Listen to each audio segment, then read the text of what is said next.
everyone cries.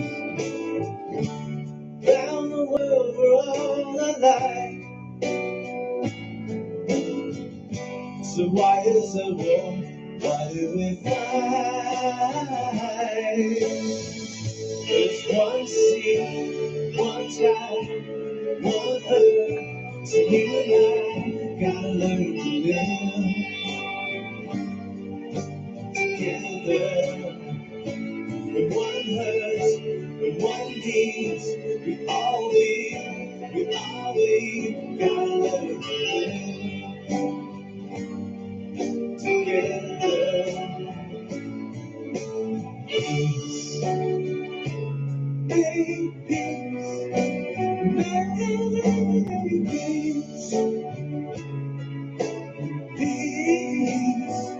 Alright, isn't it time, brother, stop time?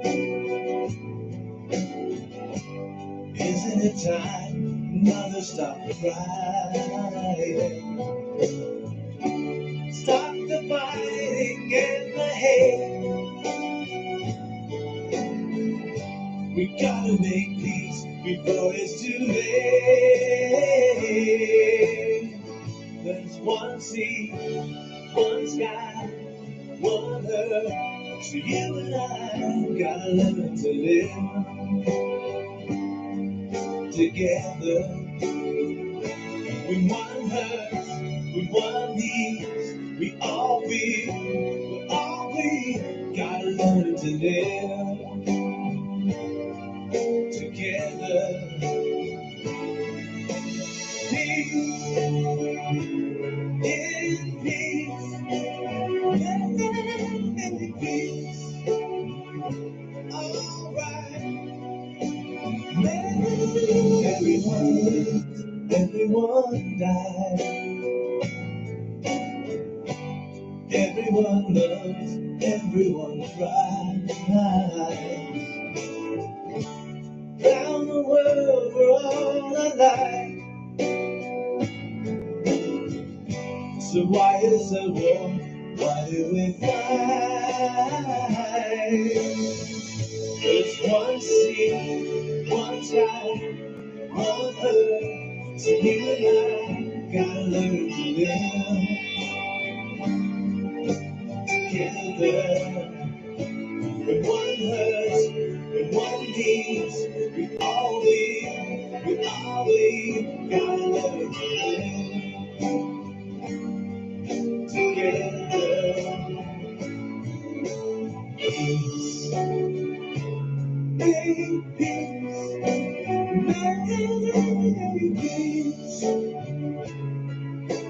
peace. Alright, isn't it time, brother, stop time? Isn't it time, mother, stop crying? Stop the fighting and the hate. We gotta make peace before it's too late. There's one sea, one sky, one earth.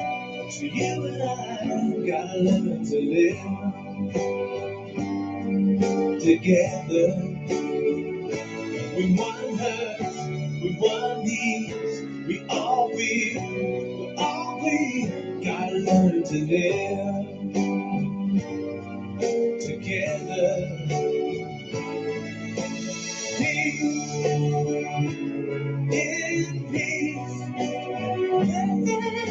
in peace. Alright, make peace,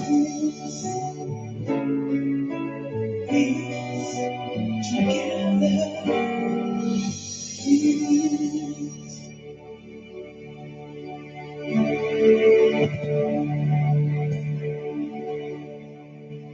Oh my God. Guys, thank you for joining me on Between Two Rules Radio and the here on YouTube.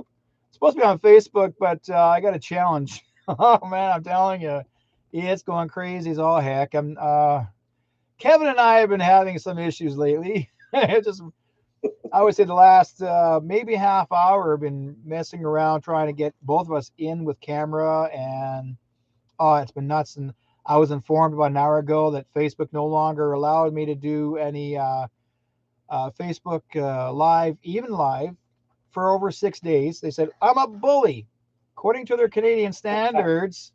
I was actually, well, number one, I talked about some politicians that I didn't agree, things I agree with, and I voiced an opinion. Never said nothing about being a bully. And then I mentioned, having tonight my good friend Kevin Thompson, and I did share, where he's from and what what we'll be discussing tonight. And it turned out being that when I guess they're watching us because they're watching both Kevin and I really close, I think, because I'm still a bully. So, and Kevin's known me for a long time. Kevin, have I ever Yes. been a bully to anybody? Never. Never. No. Now you have been known to tell the truth, and lately that's pretty scary. I guess that's kind of intimidating, Derek. No, yeah, it's been intimidating as well. This is Kevin Thompson. He's a good friend. And Kevin and I'll give you guys a bit of an idea what Kevin's all about because here's the situation now. I'm sorry, guys, I apologize for my camera. This is a brand new camera that I put on, but I installed. But this one here is kind of like it's doing its own test. So if I look blurry to you, maybe because I'm supposed to be out of focus. Anyways, Kevin's a 22 veteran of Hey, law thanks. enforcement. Hey, what can I say, bud? 22 year or wait, 22 veterans. Here's how it wrote: is a 22 veteran of okay, 22 years a veteran. There you There go. you go. 20 veteran of law enforcement and corrections with 3 additional years in counter narcotics. Kevin also serves as a 22-year military veteran, beginning his career in the intelligence community, now serving in the National Guard as an MP instructor. Kevin had the opportunity to take part in a military program researching remote viewing. We're going to talk about that big time. In his off hours, Kevin serves as a lead paranormal investigator for the Madison County Paranormal Research Society and the co-founder of the Huntsville Ghost Walk. Lots to talk about that one too as well. Kevin's often sought out for his knowledge of all things paranormal, conspiracy, and his technical knowledge of paranormal gadgetry. Often joking he is on the low side of high tech, and he's also the host of the radio show Weighing In, as well as Hebrews Cafe on the ZMAradio.com, and also contributing writer for the True Crimes Case Files magazine. If you guys want to find Kevin, if you want to check him out later on down the program, he's actually available to chat with too. If you guys, he's actually a page called HuntsvilleGhostWalk.com, and he also has an email, Kevin@HuntsvilleGhostWalk.com. He also has another email address, ssprs@yahoo.com. We'll talk a little more about that a little later. Welcome to the program. Hey, thanks, Derek. The Uh, program that almost didn't happen, and yeah. we can't even be sure that it is right now. Well, my camera is going like, you got X amount of minutes left. No, like I feel like we're in the Mission Impossible thing. You know how you turn on the tape recorder? Good evening, Mr. Phelps. And they tell the story and then watch your tape recorder blow up in smoke. Hey, we're dating ourselves now, Derek. You just called me 22 years, and now you want to take me back to the 60s. Oh my God, what can I say? So now I did. I mean, and the reason why I got Kevin on because I've been wanting so bad to get this guy in my program for so long. And I mean, not specifically just about the what we're talking about because he actually was stationed in Guantanamo Bay as well. But I want to say too, there's many other things that Kevin has accomplished. When both him and I worked together at another radio station called Z Talk Radio, I will be proud of that because I'm actually did a lot of I did that radio star show back in 2002, 2003, and I was there up until 2010. I was there for quite a long time, and in fact, Mhm. Scotty Rourke, who actually ran, big shout out to Scotty, Yeah, ran it, and he gave me actually my start in asked me, radio. yeah, and he actually had you come and join in as well. So both you and I have been majorly part of that station for a long, long time, and really did enjoy being part of it, except we had a few disagreements with some other people on the station that became friends of Scotty's, and I went, no, I ain't gonna tolerate this crap, and I left. So that's what happens, folks. When you start, I've got a lot of years and experience in radio broadcasting, and I don't need some amateur coming in and tell me what to do. I don't mind advice or recommendation or asking questions, but you start telling me what to do, and you say, I don't like what you do, and the next thing they cut me off my show. They get into the server and knock me off that was it. I was done.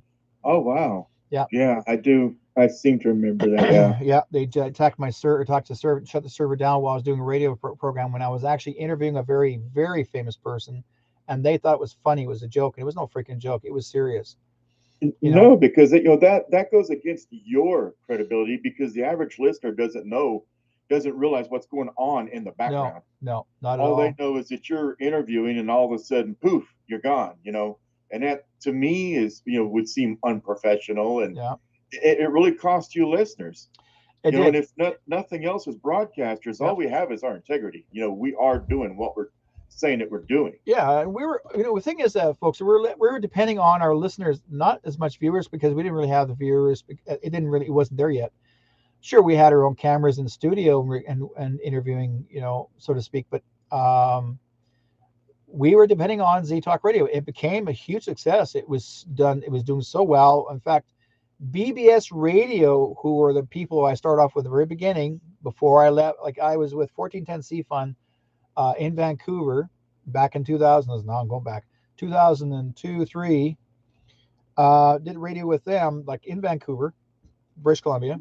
And then a lady friend of mine who has now passed away, and she was best friends of Art Bell. And oh yeah. So she called me up and she said, Derek, would you be interested in wanting to do internet radio? You would be able to reach out to a lot of people. And I thought, hey, that's not a bad idea. So, well, first of all, first of all, I said, how many listeners are you going to get out of it? She goes, more than would you have at home. So who's going to turn that down? Yeah, like basically on the average of AM FM stations, you get an average between 10 to 6 created all kinds of record. I mean, you can pre-record your show, save in archives. And it's been going on for a long time, and that's one thing that we did with Z Talk Radio. We had an archive left in our station, so if anybody wants to refer back to the archives, they can choose. They can choose their own show. I missed the show that night. Can I watch this one? I'll watch that one. So that's basically what happened. Most people don't realize you could do that. And so, we were pretty well archiving for a long time. And then, like I said before, when I had a falling out with the guys at the station, not Scotty, people that worked there. And I was assistant director at the time. And then Kevin came in and he carried on. And I remember he was like, called me up a few years ago. He goes, Derek, we ever consider coming back to that station? Please. And I go like, oh yeah, oh well, let me think about it. Yeah. And I was ready to do it, come back, and I don't know what happened. Just like it never happened. Wow. Yeah, I don't either, because I asked you to come aboard because I wanted someone that I knew. Yeah. Someone that I trusted. You were a friend of mine. I knew that you were an excellent broadcaster, and plus you knew all the technical stuff, because I was moving on to a bigger opportunity. Yeah. I began to do paranormal and true crime with, in fact, it was a Canadian show, and we were getting picked up on terrestrial stations. Yeah. Yeah. Because I had them overlapping for a while just to make sure. Yeah. And we were on KKNW up in Seattle. We were on KSFO. We were on multiple terrestrial stations, and I wanted that experience for myself, but I wanted to leave Z Talk in good hands, and that was you. Well, yeah, and I thought, okay, because I mean I've had the experience in, like I said, radio broadcasting for well over 20 years, 20 plus now, and then later on, while I've been doing my own radio programming, and then back in 2017, I was asked to go and join another radio station, CFRO 100.5 FM, and I was running my own show. It's a different show, which is based on Métis, and I was asked to come on board to basically carry on for another man who actually was the original broadcaster from 1989. He was the one that started it. the late Ken Fisher. Ken just passed away, I would say I'll say about a month before I came on radio, and he was asking people that he would trust and have faith in that, you know, would you want to carry over my show? He didn't want to lose it. He wanted somebody else to carry it on. And a lot of people did not want to do it. They're afraid. They're afraid to carry it on because Ken was Ken. You know, like Ken had his own way of doing it, and other people going like, well, it won't be like Ken's show. Well, so then the Métis organization, the BC Métis Federation, called me up and said, would you consider taking over Ken's show? We would love to have you be part of Métis Matters Radio. And I said, well, if I do, it has to be my way. And they said, okay, whatever, long as you can, long as we. And so I asked Ken before he passed away. I said, Ken, what do you think of me taking over your show? And his words were, don't F it up. His last words to me, he said, don't F it up. And I'm going like, thank you, Ken. That's the best advice anyone can His ever last give. words said to me, don't F it up. So I said, okay. And which is not like Ken. He would never swear, but he did that one day to me, just like, don't F it up. But he knows That very well shows he'd have passion confidence he in had. me. Oh, I mean, I love the guy. Yeah. I've known Ken for many, many years. And we had him and I actually had some of our falling outs at times, but we always came back to each other and talked to each other. And, you know, that's just the way it was. Everyone has their own decisions and the way they see the world. That's the way it was. So yeah. Anyways, I want to thank everybody being here in the YouTube chat room, and thank you guys for being part of it. And again, normally we would have hundreds of viewers on the program, and tonight, again, like I said before earlier, folks are just coming in the chat room. Facebook actually decided to knock me out and call me a bully. So they're calling me a bully for 6 days. And then they said I cannot share anything in the groups for another 26 days. What Whoa, is with wow, the they added extra restrictions on Oh you. yeah, extra restrictions. So they think I'm going to be well, see, basically there's another page that I have been, I guess to say, confronting a politician who's a mayor. I called him out on his lies. You know, And are we not allowed to hold our leaders accountable for anything nowadays? I mean, yeah, you know, Derek, we have gone from having elected officials that we trust yeah, to run the business of countries, municipalities, cities, to the point where now they're royalty. How dare you question me? And if you question me, yeah. then somehow you're a domestic terrorist, or you're a threat, and you've got to be shamed. This is starting to sound almost 1930s, Well, ish. yeah. If you think they'll remember they used to look for communists. Remember back in even the 50s and 60s, they were looking for communists. And they'll say, Yeah. I remember they went after Lucille Ball and Desiree Inez. Oh, she's a communist. Well, her father, sure, he was participating in some sort of gathering at one time, did not know what it was all about, but she signed a piece of paper, and next thing you know, she is blacklisted, calling her a communist. Well, she didn't know. She's a young teenager that her father got her to sign a piece of paper. She had no idea what it was. So then, Hmm. like I said, there people need to understand one thing. You're I don't care what party you join. I don't care what you have decided to do in your life. You have a choice of free speech. I mean, this is what life is all about. It's called free speech, folks. Free speech. You ever heard that word? Like free speech. But now they're saying you cannot have free speech. They're trying to pass as law. Here, both other states, as well as the states in Canada, probably other parts of the world, that you cannot have free speech. Well, okay, in my country, by rule of thumb, by some means, we really don't have free speech. But in because our Canadian government made sure that they didn't have the same kind of protection as they do in the States. In the States, they have more protection as free speech than we do in our country. Sure, I don't know lately, Derek. I mean, it has gone off the chain Yeah, down here in the States. Get this. Well, let me preface my next comment. I just came from 3.5 weeks of duty at Fort McClellan, and I got home, and I was, we were doing our shows while I was at McClellan, you and I and yeah, Rod and the gang yeah, at CMA. And I got to thinking, I have not seen the movie 1984 in a while. So I came home, watched it with the wife. It was her first time ever watching it, and I explained the book and how I believe George Orwell was somewhat of a prophet. Oh, big time. He was, yeah. And what was the main character of that book? What was his job? Is he would go through the old newspaper articles and change history, erase history. Yeah. And if there was a person on there that the party didn't appreciate or didn't like, they would unperson them and make them disappear. Yes. Now that was back then. That was Orwell's vision back in 48. Now here we are in 2022, and Derek, they're doing it. They're just doing it digitally.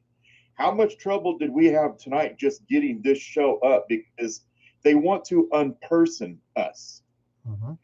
You're saying things that we don't agree with, so we're going to make you disappear. If they could go back and erase all of our archives and take down your Facebook, how many people read books nowadays? No, it's all digital. If they can take down your Facebook and your YouTube and unperson you, Derek will never have ever existed. Yep.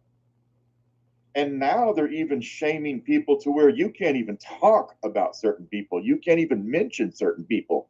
Now with that having been said, guess what they're trying to get up and cranking? And the news kind of blew up about it, so they shut it down. With now it's coming back up with a new leader. Is here in America, we now have a party run Ministry of Disinformation or malinformation. Okay. You remember that? It being in the news about 3 or 4 weeks ago? Yeah. Yeah. Where they're going to go through all of your posts and change it and give it more context. No, Kevin said what he meant to say, and I doggone well meant to say that. Mm-hmm. But no, they got to go back and change your post to make it a little more party friendly, make it less, make it more savory, make it something that our new breed of people can actually, taste and enjoy and not feel intimidated or, in your case, bullied.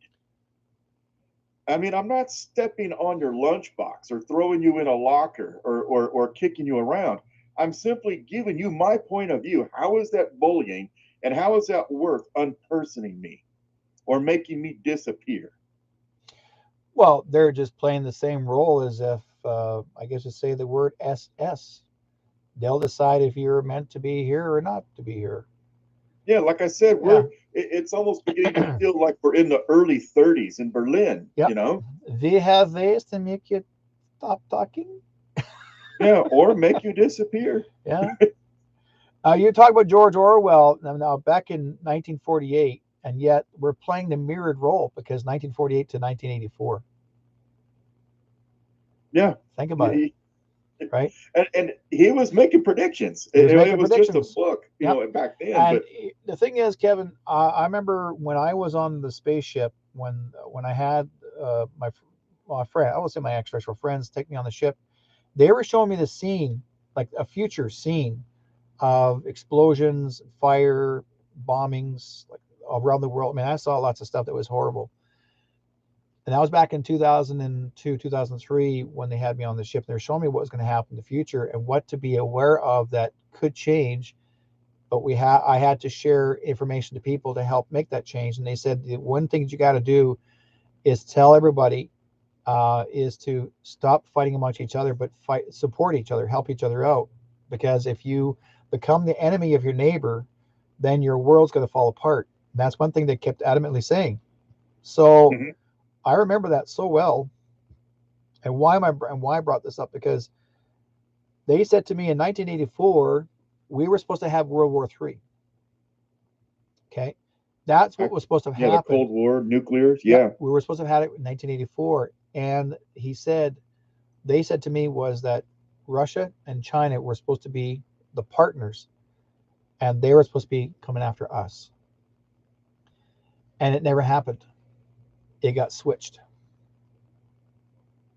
Well, it seems like it's happening today. because in one way, but see, Russia and China are not attacking us now. Oh no, No. no, that because they own. Well, let's start with China. Yeah. China's not necessarily going to attack us No. because they already own us. 80% of it. Yeah, if I could just, it's rather than kick in your door and force you and your wife out of your home, Yeah. wouldn't it be better if I just came in as a friendly roommate and just slowly started to expand my domain? Yeah. And never mind, Derek, I'll pay the mortgage this month, or I'll pay the mortgage for the next year. Well, I'll pay the utilities. Well, I'll pay this, and it puts you in a sense of obligation to me, which is why when Trump came in, he began to tear up, and he's like, wait, we can do our own manufacturing. We can do our own. Why are we outsourcing all this to China? Yeah. Well, because China was slowly expanding their dominion inside the United States. Yeah. Which is why we won't speak against them even now. And they're floating ships and launching missiles and everything and threatening Taiwan. And they're also building, this is curious. This was brought to me a couple of weeks ago by a couple of sources. That they're also amassing a large army and they're building an awful lot of transport ships. Yeah. Well, I don't think it's going to take nowhere a tenth of what they've built up so far to take Taiwan. So what are they going to do? Do you think that we'll actually be in a land war on our own soil with the Chinese? Because think about it, Derek, we have sent so much of our weaponry, so much money, so many resources to the Ukraine for a war that I don't think we necessarily need to be involved in since they're not a NATO member. But everything that we would need to defend ourselves is now being shipped over to the Ukraine to fight Russia. Mm-hmm. Now, China, being the ancient and intellectual culture that it is, do you not think that they could possibly be a few steps ahead of us and already thought this out and said, hey, Russia, even though you may get your butts whipped, you need to move into Ukraine, get everybody distracted so that we can start this on these shores and get everybody shipping all this money, all this weaponry. The people are already demoralized in the United States. We can't even feed our babies anymore. If they're not going to kill them in the womb, they're going to starve them out. High gas prices, no oil, no resources. They've outsourced all their manufacturing. Heck, to get baby formula now, they had to do the Defense Manufacturing Act. It's in the United States right now, and Canada as well is in this insane state. We are ripe for the picking, and I think that China has done all of this by design. What are your thoughts on it? Am I going off the rails here? Well, let's talk about baby formula. Number one, I tell people this: if you run out of baby formula, why do you need it? Because actually, it's a chemically made product. It's not real baby formula. If you want real baby formula, folks, instead of depending on that, get goat's milk, because it's one of the most healthiest milk ever used for children. And I've never come across any child that's allergic to goats. I've actually heard people say, "Oh, my child can't drink milk because he's allergic to milk." Well, he's not allergic to milk. He may not be. He's not allergic to the goat. So, oh yeah, but don't you dare post that on Facebook. You'll have the fact checkers on you so quick. I'm serious. You think I'm joking? No, I'm not. I'm not saying you're joking. I know you're serious. I know you're serious on that. It makes a whole lot of sense. Yeah, because I mean, people are posting articles from like the 40s and 50s when there was milk shortages back then. Yep. And it was I forget the exact recipe. It was talking about 2 tablespoons of Caro syrup, evaporated milk, and what have you, and showing just an old article out of an old newspaper, and it blew up. How dare you? This is not FDA approved, and I didn't think it had to be. No.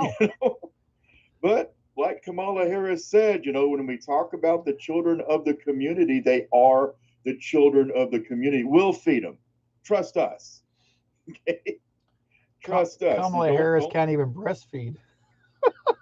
Yeah. Um, anyway, But yeah. it's all by design. Let's go back to the China thing though. I mean, do you think that's a plausible theory? Well, I do know one thing. I mean, there's so many things I've actually witnessed from China that I remember where the place I live. There has been um, there was actually a Chinese military base built outside of Surrey here where I live in the Surrey region, where our prime minister actually gave the go for the Chinese Communist Party to build their own military base here. Why? Why a military base in our country? Doesn't belong. But he went ahead and allowed them to build it. It never got finished because somebody from special forces went down and paid them a visit and shut it down. Oh, really? Yeah. How so? I mean, I'm just curious. The word got out that they were there, and so they had to go and pay them a visit, shut them down. They took them out, but there's more to the story because they basically built that specifically to attack when when President Trump was the prime minister. When President Trump was the president, President, yeah. uh, there was an underground tunnel that was built by the Chinese Communist Party and went right straight to Washington D.C. and they went to attack them from underground tunnel. And Trump found out they were on their way, and it was over apparently almost 100,000 soldiers are coming out from under the tunnels. And as they're coming out, he blew up the tunnel with them inside. He was waiting for them. So they were going to attack Washington D.C. Wow, what year was this? That was 2020. Huh. Yeah. I had not heard that. You wouldn't. Not even mainstream media was even going to know about it. Now, being from Arizona and having worked counter narcotics on the border, I'm very aware of the tunnels there. And don't buy the news pictures of these little tiny tunnels. I mean, some of them, Derek, were impressive. Yeah. You could move a battalion-sized element under the southern border. Well, if you remember those underground tunnels, they've been doing them for the longest time. You know. Yeah, I mean they had rail systems in. Or dumbs. Yeah, it was absolutely impressive. So we'd have to flood them and fill them with concrete. I say we. I wasn't involved in that part of the operation. No. I just saw them. But we'd have to flood them and fill them with concrete because you literally could move. But I mean, they were. It was like subways underneath the border. Yeah. Yeah. Oh yeah. If you think these poor little immigrants are just crawling through the tunnels like in Vietnam, no, it's very sophisticated. Very sophisticated. I mean, it's for real, folks. I mean, there are some things that you're not going to believe or disbelieve, or whatever how you want to feel. But this is I get my intel from certain people that I would trust.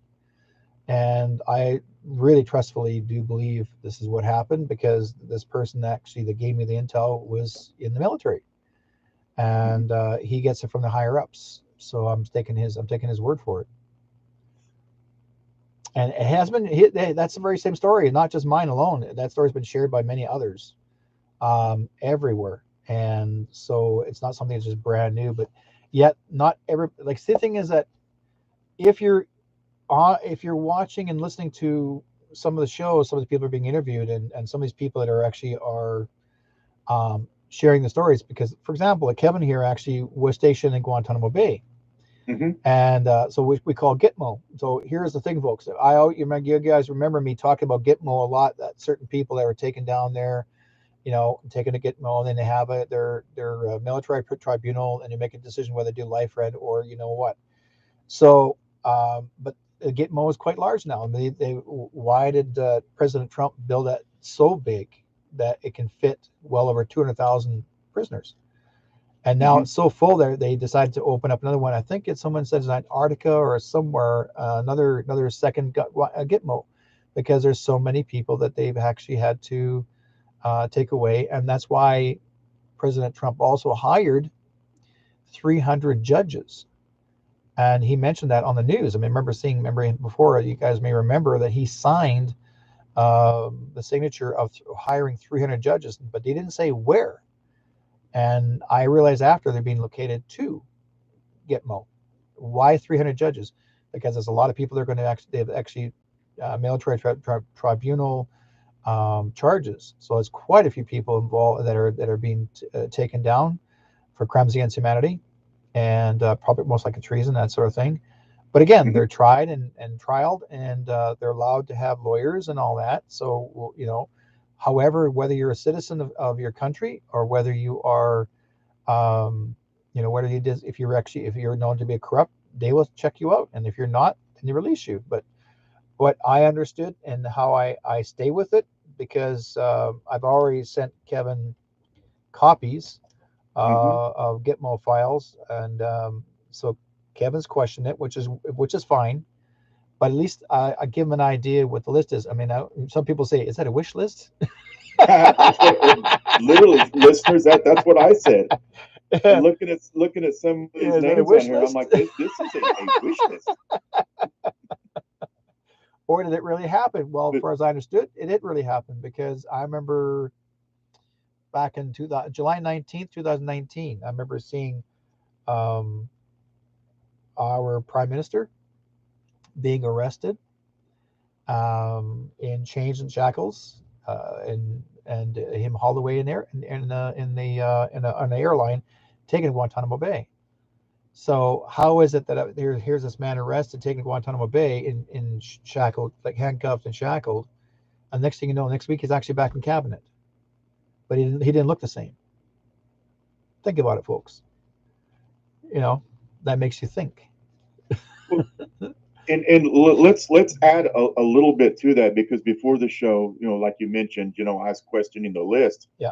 and we see these people still, on TV, deep fakes or clones. But you mentioned something. Part of the reason why they gave you the bullying strike. Can I talk about that for just a minute? Yep. Because we have these events happen. I'm going to say events in a generic term, and then I'll get more specific. Events such as Sandy Hook, or the recent shooting in Texas, or other events, 9/11, and we see these victims Yep. on TV who are in a terrible state, or they're deceased, and then you see them later on in another event, like crisis actors. Yep. So this is why Facebook doesn't want this kind of stuff out. We don't want anybody talking about crisis actors. We don't want anybody talking about cloning. We don't want anybody talking about this, because this is stuff that we are doing now. And if the public is aware of it too quick, they're not going to buy the big lie. No. Does that make sense, or am I just No, you're rambling? right, because basically that's what I wrote on that piece of paper that they're on the screen that said crisis actors, and that's what they did. They will use it against you, the word crisis actor. Yeah. Okay. Now, I'm not saying that these events have not happened at No, all. no. I don't want to get lumped in there with Alex Jones and have the same problems that he's having.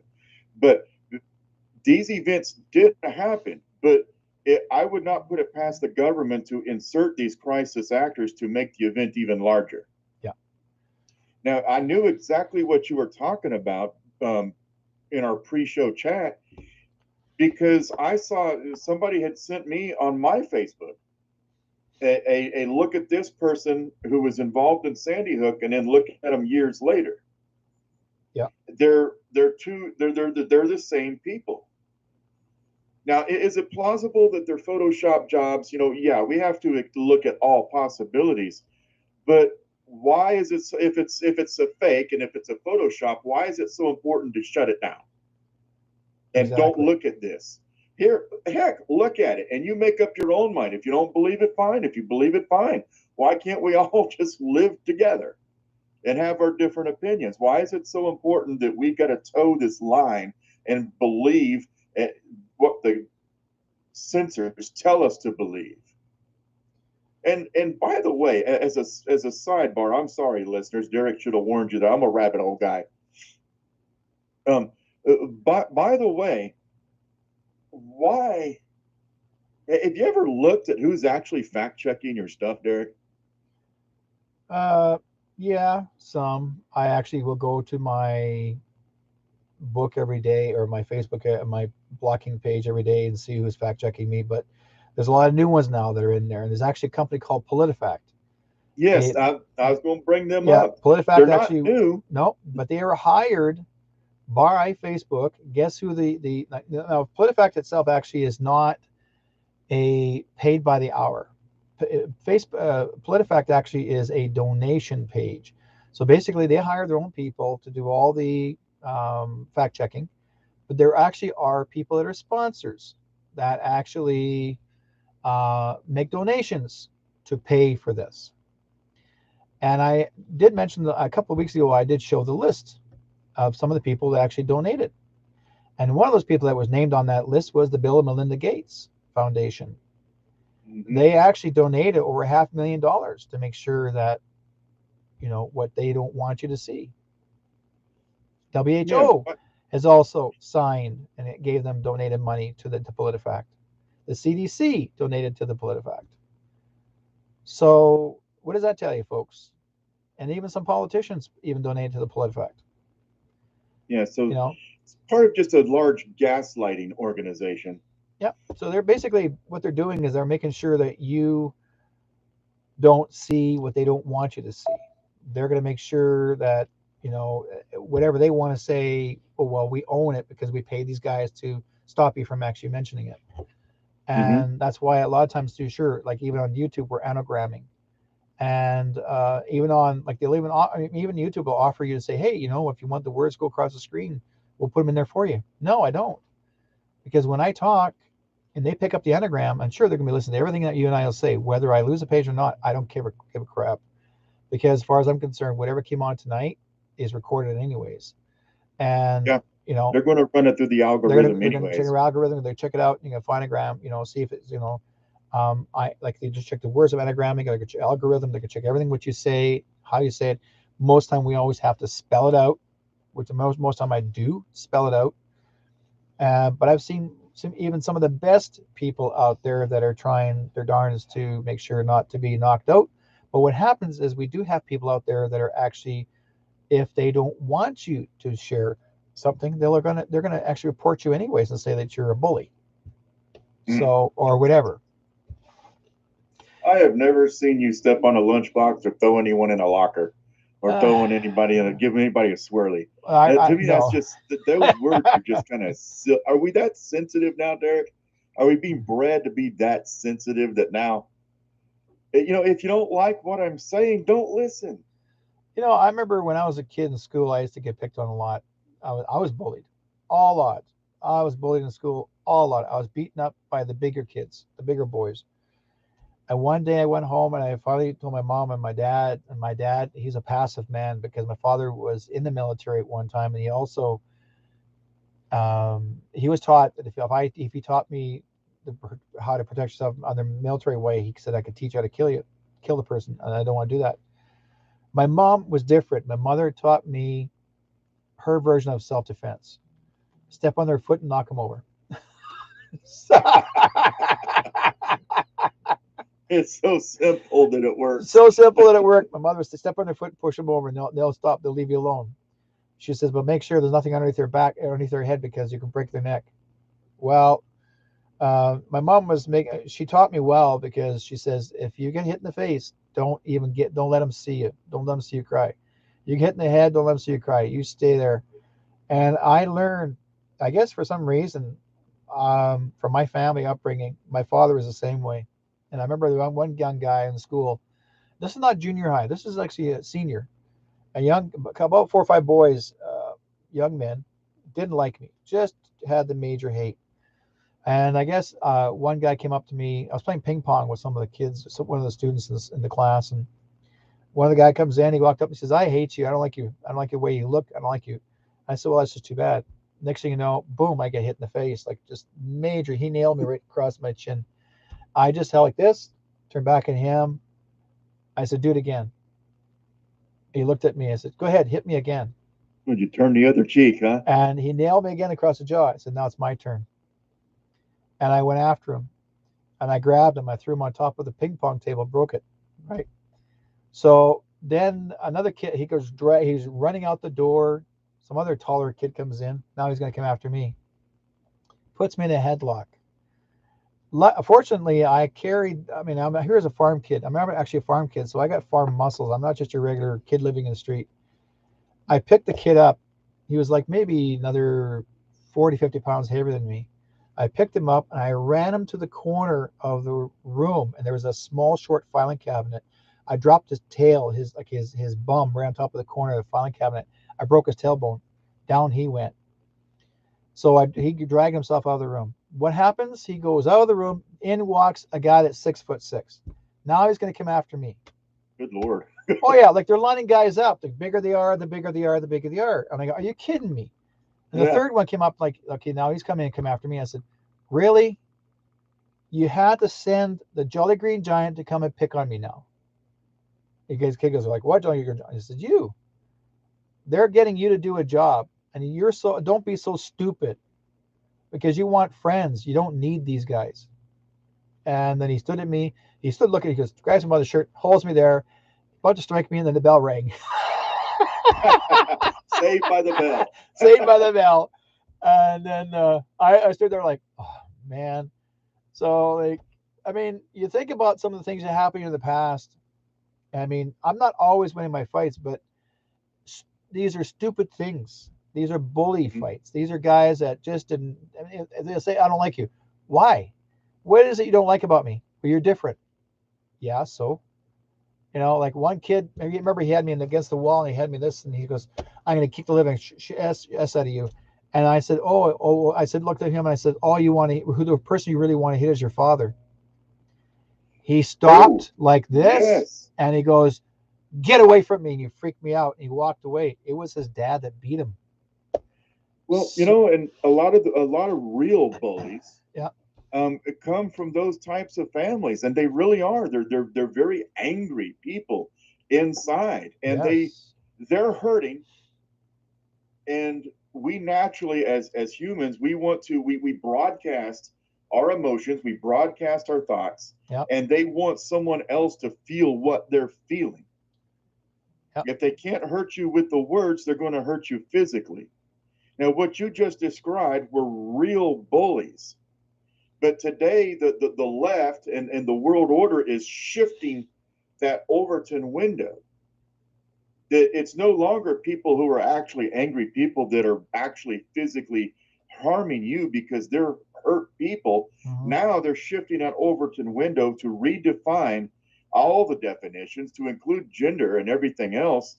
But now, simply sharing a piece of information on a social media page is now bullying. They're trying to create, you notice they don't do this crap in Asia, and they don't do this crap in the Arab world. No.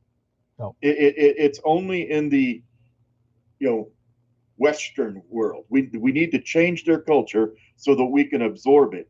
And what do? You begin to shift definitions. They're creating a weak culture intentionally.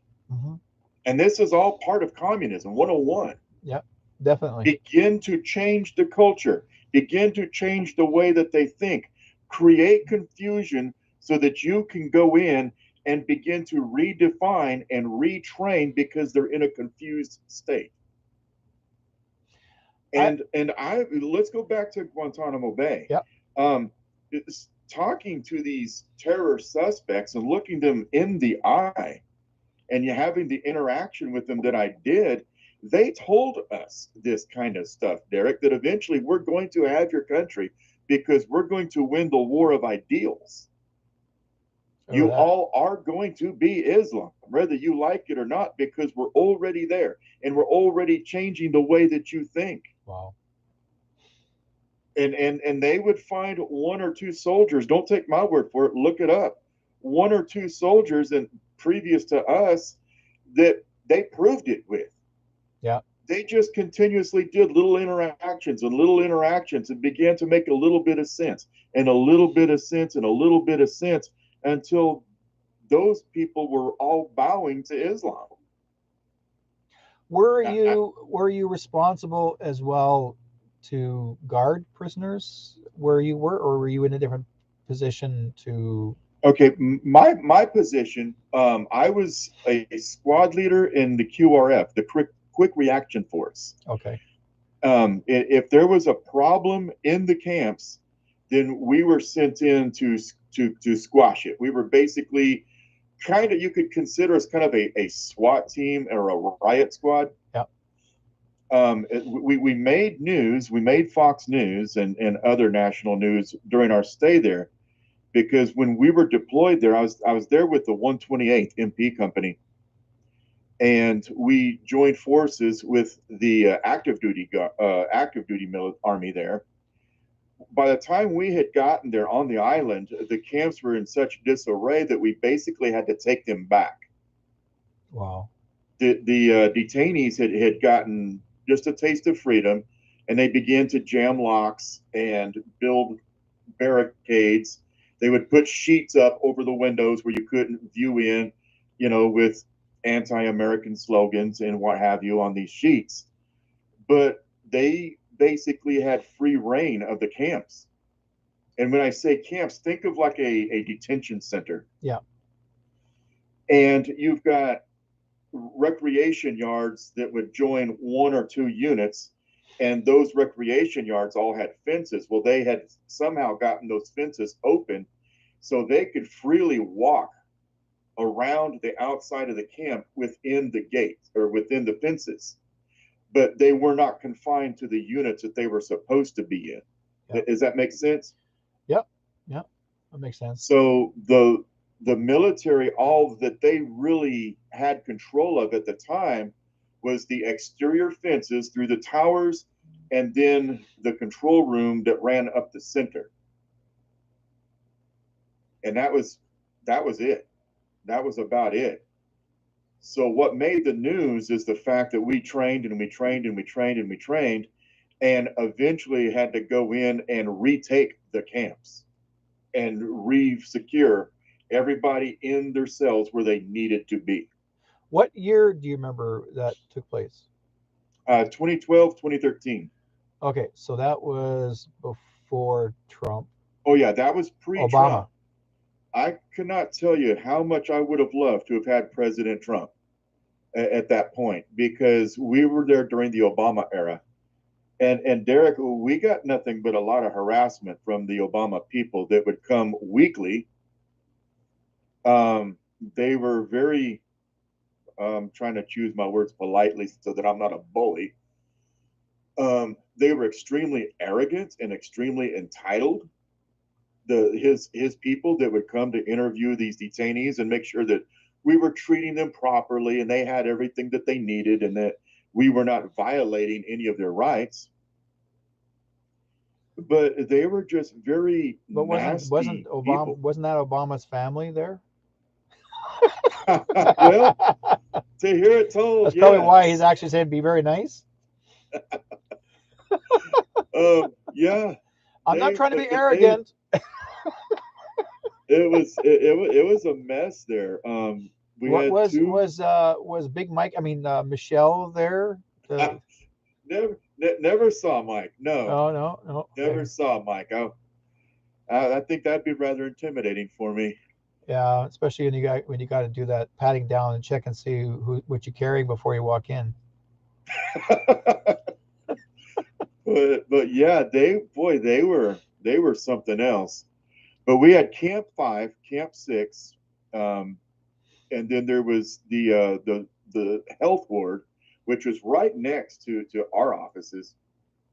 And then I think what everybody's interested in and possibly pertaining to this list that is being distributed, yep, was Camp 7. Now, we were broke up into 4 platoons, which a MP company is 4 platoons anyways. My platoon, we were the QRF, and we had a lot of dealings with the detainees. Then we had another platoon that was in charge of exterior security for the entire camp area. Basically your gate guards, your access guards. Yeah. Then another platoon was all transport. because they had to be transported to medical appointments. They had to be transported to the tribunals, and back and forth for whatever they needed. Then we called them Platinum Platoon, and they were split off from us, and they could not detail their mission at all, and they provided security for Camp 7, which is not an above ground unit. You can Google map the entire Guantanamo Bay, and like you said, it's very large. Don't let anybody fool you that it's this little tiny strip of land, at the southern tip of Cuba. Yeah. But the Camp 7, you won't see it. It is underground inside of a mountain. Wow. And that means that's super large. prison. That's actually super. There's a name for that. Like I used to work as a counselor for prisoners in Surrey pretrial, and so I would go see the prisoners, and there's your minimum ones that are in called Supermax, and Supermax is underground. So you can tell even some of the pretrialers, if they're really violent, they put them underground. They don't put them upstairs with the rest of the people. They're free on their own. So yeah, any Supermax, anybody that's really bad goes underground, and so it's like it's just the way it is because they're that violent.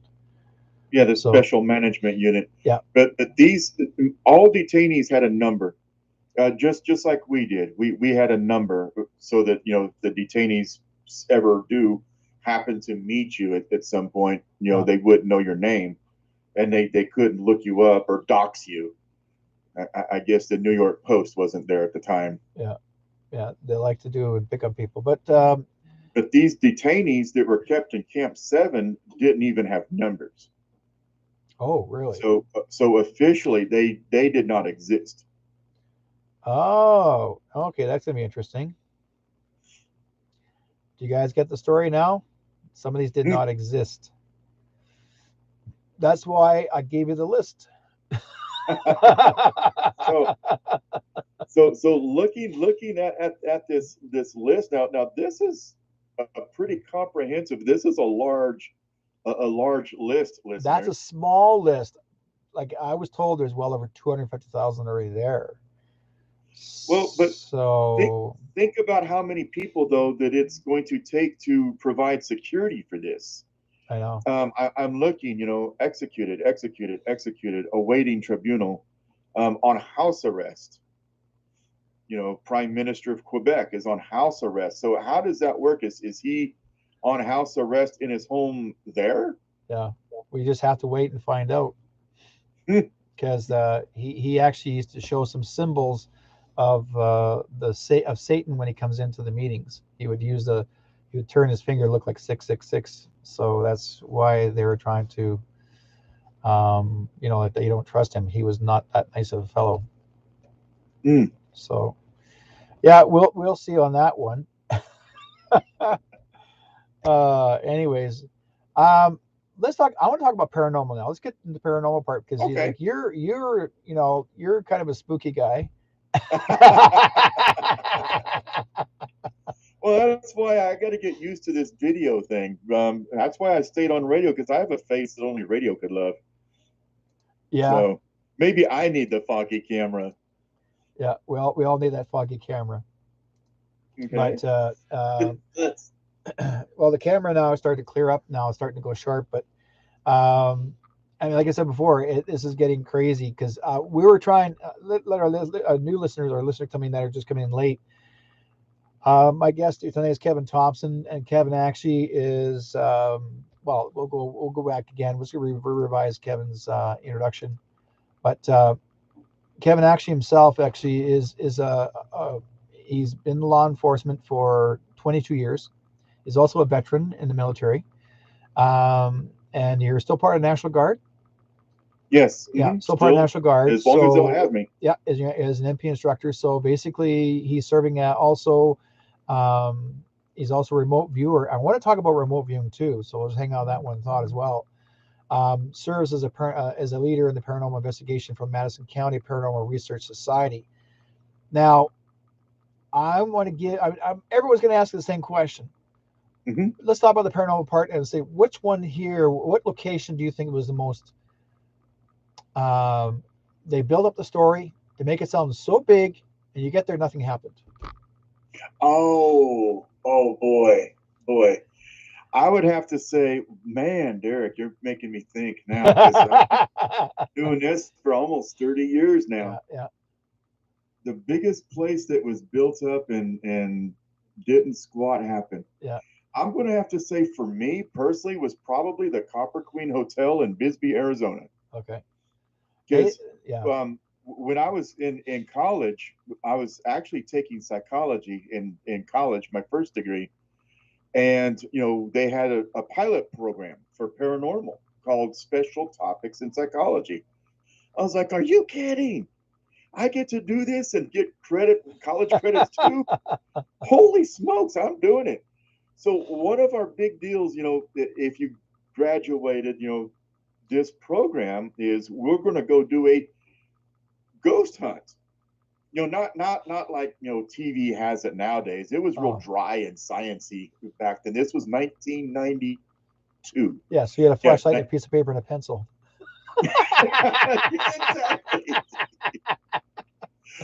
I mean, we were trying to do Yes, this folks, stuff they a were la Ed cassettes. They and were Lorraine cassettes, Warren style, and we had cassettes, not digital recorders. We had or cassettes. You know what a cassette is, folks? no, it was the big reel to Oh, reels. okay. Yeah, he walked in like a ghetto blaster, reel to reel. True, true story. But uh, we'd all set up. We're going to go to the Copper Queen Hotel, one of the most haunted places. Near Tombstone. Tombstone was a disappointment too, by the way.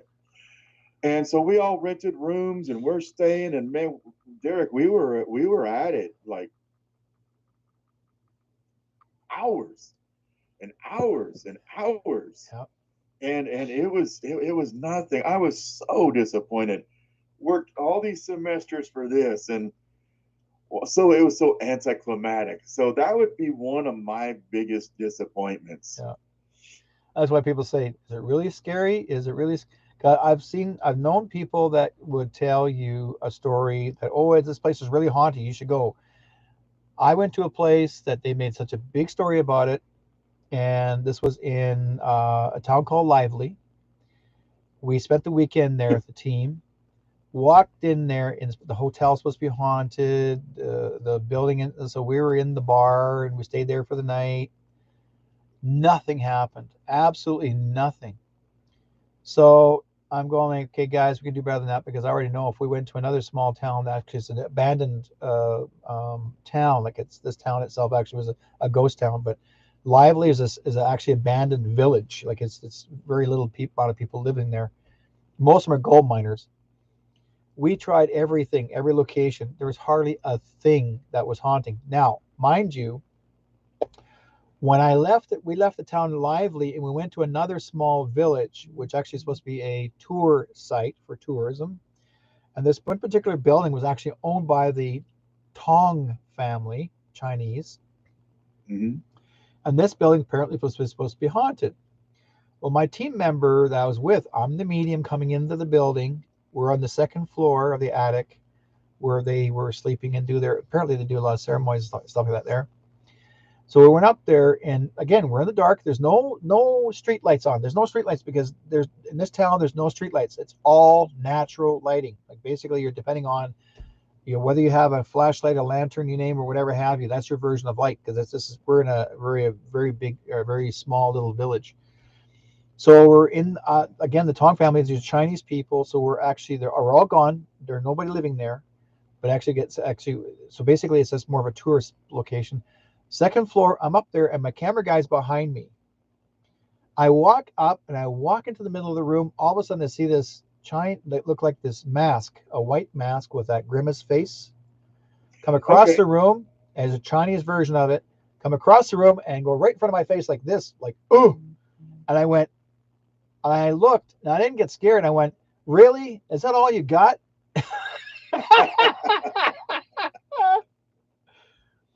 Nothing happened after that. And my camera guy's going like, oh, oh, oh, did you see that? I said, yeah. That's impressive. I said, no, you can do better than that.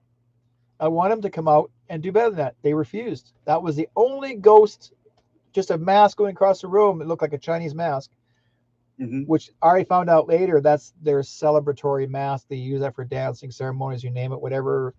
And that was it. That's all I saw. But there was nobody living in this building. It was empty. Like it was just more of a like a tourist location. You go in there and that was it. There was nobody up on that top level. It was empty because we took a flashlight and nobody in the room. But the thing is, that's the only thing that I would say that was haunted. But was I impressed? No. With the mask, that was kind of cool, but that's it. It wasn't like, oh, there they go, or they're coming back and forth. There was no noise, no kicking, no stomping, no sound. That was it. Mm-hmm. So yeah, no, you can find places that have like people will actually build it all up and make it sound like it's really scary. It's no, it wasn't. Now, second question. Let's talk about the most haunted that you actually was scared the living crap of your pants. Oh boy, I got some of those stories. Um, Let's okay before we go in there on that one. Wait, let's see if you got one. If one of your team members ran out the door, he was so scared. I honestly can't say that. I got one. We both wanted to run out the door because we were both so scared, but a translator was in the way. Oh. Probably one of the first times that I ever actually ran in, and I've told you this story before, I believe, back in the Z Talk days. Yeah. Probably the most scared I've ever been was an actual demonic possession case. Now, Hollywood has really kind of made it what it's not. It's not objects. Well, let me just tell you the story Yeah. before I'm rabbit holing here. Again, this was during the college era, and I was extremely outclassed on this one. Our professor had asked us, "Hey, I want you and you to go on this case with me." The case actually made the local papers. Um, they've reached out to us at the college because they know that we have this program. Yeah. And they've asked us to send in a couple of investigators, and you know, David and Kevin, you're our most level-headed students because the others were, kind of flaky. It's sad that the paranormal attracts so many flaky folks, but it does. Let's be intellectually honest here. So I'm like, again, holy smokes, sure. Do I get extra credit? No. Wow, man, I'll go. So this was an immigrant family, Mexican immigrants. Again, they had reached out to the college because they weren't quite sure what to do, but they also were in the country illegally. So they were trying to do a lot of things under the radar. The family, when we had all of our little checklists and all of our little forms that we were reading off to them, the translator was explaining everything to them, and we asked them all the questions, went through all the questionnaires, and then did the interview. You don't just run in with a bunch of equipment, folks. You get to know your clients. Yeah. So we come back the next day, and the stories are getting more and more bizarre. Their daughter apparently had come home from school one day. I'm going to Reader's Digest this down for everybody. Their daughter had come home from school one day, and she began to act weird. And I was like, "What do you mean by weird?" Well, she's just starting to say weird things like, I need to kill you guys. I want to kill you. Mom and Dad, I'm going to kill you. Well, who's telling you this? No, just this man in my room is telling me this. I need to kill you. And it freaked them out, and rightfully so. But, they were handling it. They were handling it the best as parents can do. And then they wake up one night and she's standing on the bed, on the foot of the bed with a knife. And the dad catches her, and there was a short little struggle, but they didn't call the police because they were afraid of getting deported. Yeah.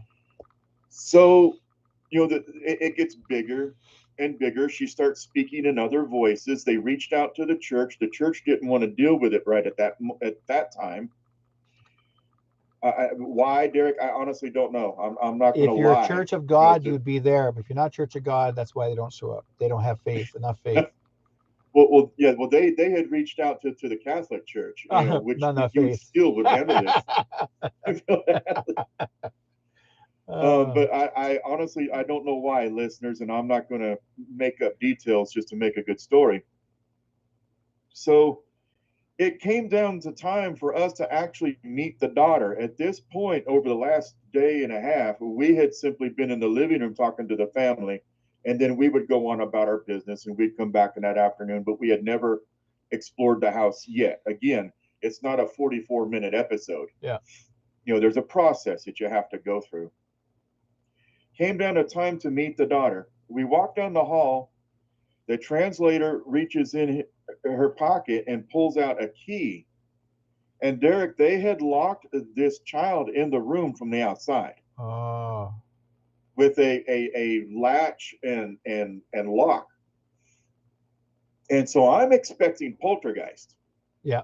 So as soon as this lady opens this door, there's going to be objects flying around the room. Oh my God, what have I gotten into? They're here. And yeah, exactly. And David is looking over at me like, holy smokes, are you seeing this too? Well, yeah, I'm right here. They open up or she opens up the door and then she backs up down the hallway. And I'm like, aren't you going to go in? She's like, no, she speaks perfect English and this is as far as I go. I'm like, oh my God, what am I into? I mean, I've dealt with the paranormal my whole life up to this point, but nothing ever to this level. I mean, I am a medium. I mean, to look at me, I'm more of a 3X, but I am a medium. Oh, we know that. But I'm not really sensing what I'm expecting. So we finally we open the door. I know, listeners, bear with me. I'm a storyteller. We open up the door and it's nothing. It is absolutely nothing what I expect. Here is this young girl sitting on the side of her bed. The bed's here, little dresser, a little desk. Everything's perfectly in order. It's not Linda Blair, anything like that. What? And she just sits there very, very quietly. Yeah. And I'm like, hello. And I say her name. I don't want to give out her name. And she just slowly looks up at me and she goes, hello, Kevin. It's been a long time. How's your brother? Now, Derek, those words don't seem very intimidating. But look at this, listener. I'm goosing up. Just talking about it. Just remembering this event. They don't seem intimidating. But first of all, we have not met. How did she know my name? Unless she had overheard it. So I'll give you that one. She may have overheard us talking the last day and a half or so. What did she mean by it's been a long time? Who is this that I've never met this child ever before in my life. Mm-hmm. What did she mean by it's been a long time? So I'm talking apparently to the spirit at this point. My brother, she brings up my brother. My brother was actually on a deployment to Tuzla at the time. And me and my brother had been talking over the phone the last day or so, about his adventures or misadventures in Bosnia. So this spirit is already in your head to some extent. So let's move on, and that's not even the scary part, but it did freak me out. I don't mind telling y'all. So we begin to talk to this child, and she's talking just like a child, telling us about school. Nobody's done this, nobody's done that. I'm not being bullied. No, nobody's touched me. Nothing like that has happened. And we begin to get into her beliefs and her relationship with her family. Again, you got to go down and check all the boxes. When you do these investigations, you've got to eliminate all the possible. Therefore, the impossible, no matter how improbable, must be the truth. Sir Arthur Conan Doyle, right? Yep. So I'm going to guess it's been so long ago. Again, this was 1992. We had been at this talking just like normal for about 2 hours, and finally she puts her head down, boom, and just sits there like somebody just turned a key or turned a switch and shut her off. And so I'm like, hey, hey, and I'm saying her name. I neither of us have touched this child at this point. And David tries, to get her attention. And finally she looks up and her whole demeanor had changed. Again, it wasn't anything evil. It was nothing Linda Blairish or exorcistish. It was nothing like that. It's almost like she had a different face. Yep. And she talks to us like an adult and she goes, listen, Kevin, what do you hope to achieve by talking to her like this? We're not going anywhere. This child and this home is mine. And I'm not going anywhere. So you can do whatever it is that you think you need to do. But I'm telling you, you're just going to fail. Because I'm in here. I'm dug. No, how did he say it? I'm dug in deep. And there's nothing you're going to be able to do. Now, I suggest that you get your stuff, you get your friend there, and you leave. And I'm like, who am I talking to? It doesn't matter who I am. The fact is, I'm here, I exist, and this is mine. Now leave, or I'm going to make you leave. Now, I got a little Zach Baggy-ish there for just a moment, and I was like, I don't think you can. Did the most unexpected thing. Folks, they don't always crawl on walls. They don't walk backwards downstairs. Sometimes they do stuff that they know will get in your head or will make you look like a certain type of person. She jumps up and begins to just shriek this unnatural shriek. Not Hollywoody, but can you imagine a little girl screaming at the top of her lungs? I mean, literally, ear piercing. And begins to pull her hair out in clumps. And then when the translator, apparently heard all this going on, comes down the hall and into the doorway, she points at us and she says, did you see what they did? Did you see what they did? They just raped me. They just raped me. Those men raped me. And then proceeds to wet her pants. So again, not scary, but when you put it all in context, what was this entity or this spirit doing? That was But, an entity. That's but that's pure entity. Yeah.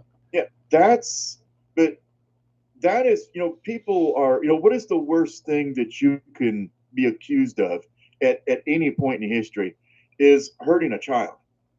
That's its evilness going through the child. They go after the innocents. Yeah, but to make you afraid to interact with this child anymore because I don't want to be accused of something like that. No. No, nobody does. And this entity knows it. Folks, they have been here longer than us.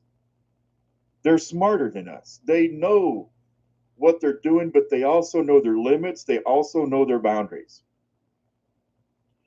So she begins to wet her pants, and it literally was just kind of a confusing moment for us.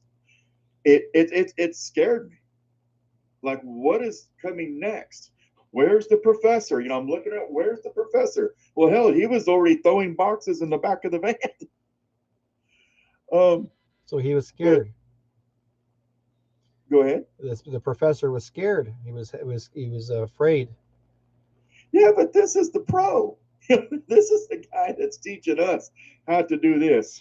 But yeah, we backed out because we didn't know what to do. And I don't mind telling the listeners, as a ghost hunter, sometimes you got to know your limits. I Yeah. was way outclassed. Yeah.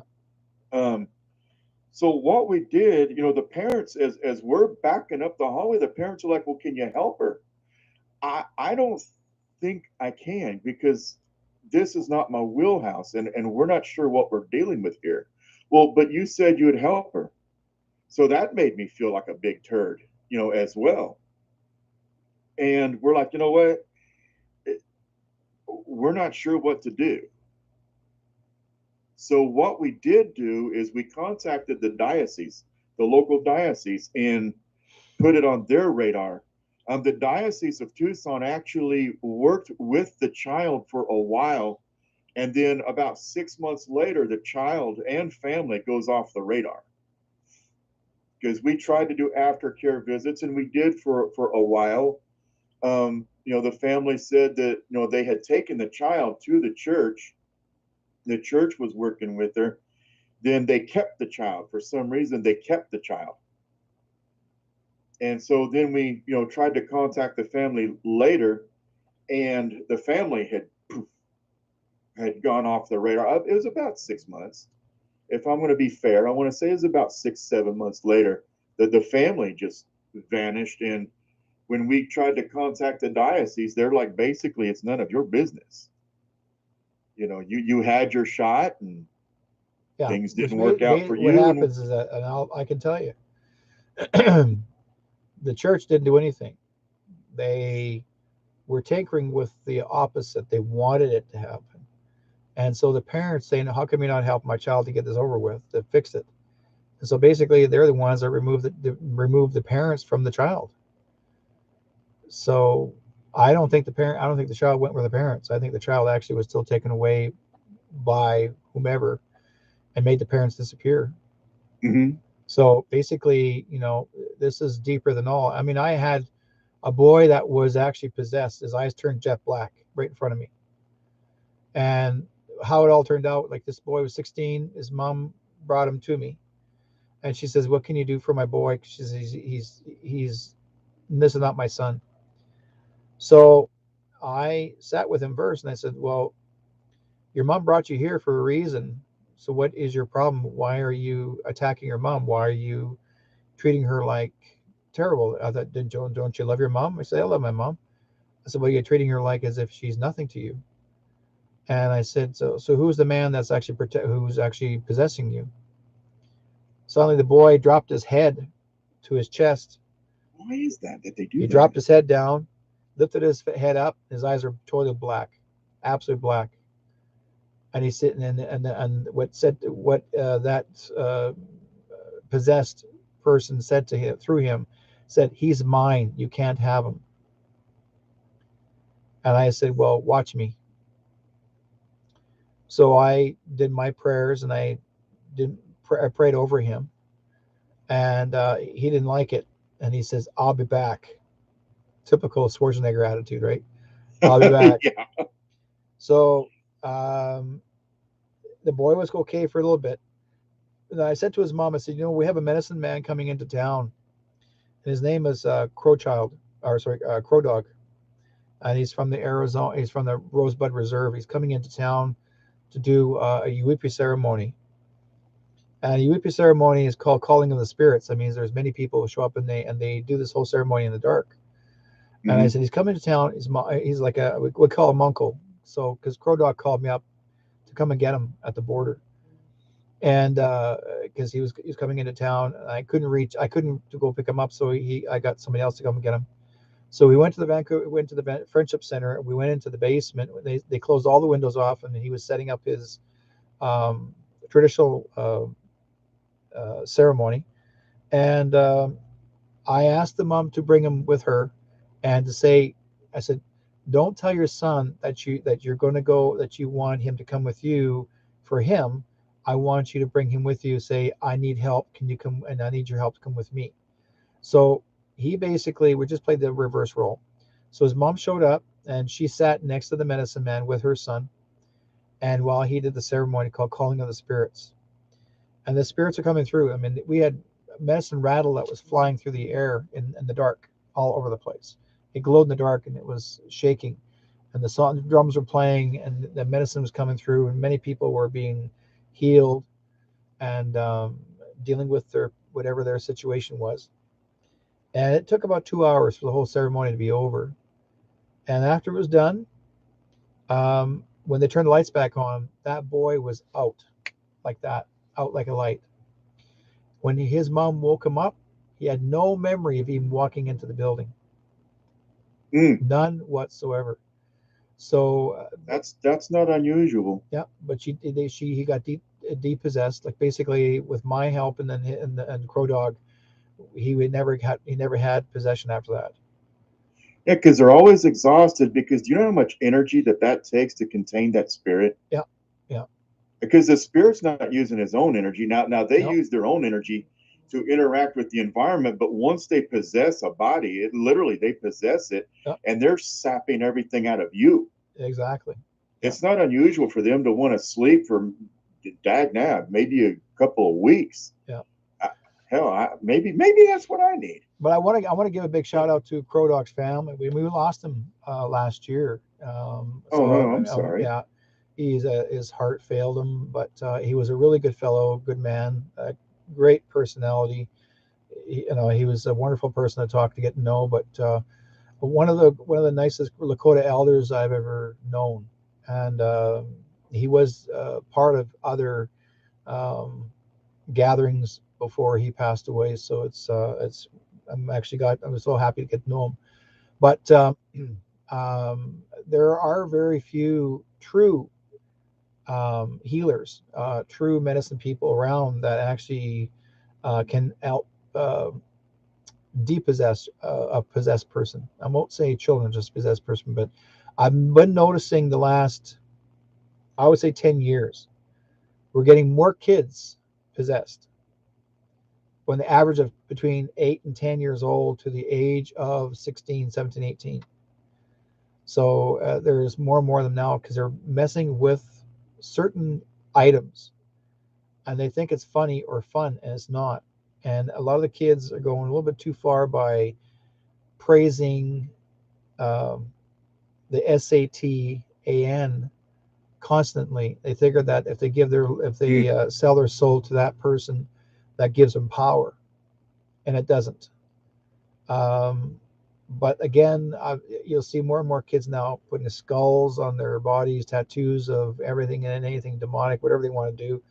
And now I'm seeing more people now today. They want to tattoo their eyes and whatever. It's getting too much. It's getting to be crazy. Yes. So Yeah. it's going to be absolutely freaking nuts. Where you're losing your kids. Well, and plus, let's harken back to the beginning of our interview when we were talking about government involvement. Yeah, Um, you know, shoot, Derek, we got a little. We're doing good on time, yeah, and we can talk about remote viewing later because this is more important. The listeners need to know this. yeah, Let's go all the way back to Genesis.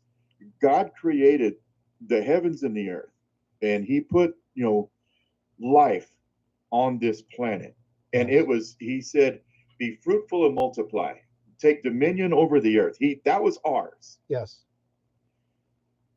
Now, Lucifer, or like you said, I'll call him by his more familiar name here, has always been around. yes, And he knew their weaknesses, just like that child knew ours. He knew their weaknesses, and he took her to the tree. And all he did is talk to her, Derek. yeah, And he's like, look at that tree. How is it that God created all of this perfection, put you in the middle of it, and then tells you don't eat of that tree? Do you know why God doesn't want you to eat from that tree? Because then you'll be like him and you'll no longer need him. You'll be as gods. The same promise that worked back then is still working today, just like you said. It's mm-hmm. working today, just like it did back then. So when she looked at the fruit and she saw that it was good, she looked at the fruit and saw that it was good. These children are looking at the promise of power and seeing that it's good. But as soon as they eat the fruit, what happened to Eve? She became aware of the knowledge of good and evil. Mm-hmm. God only wanted them to know good, just like when you have a brand new baby and you look at that moment of perfection in your hands, that child only knows good. And it's up to you to either continue that or contaminate that before the world gets involved. So when she did that, she gave the codex of the earth over to Lucifer, and he became the prince of this world.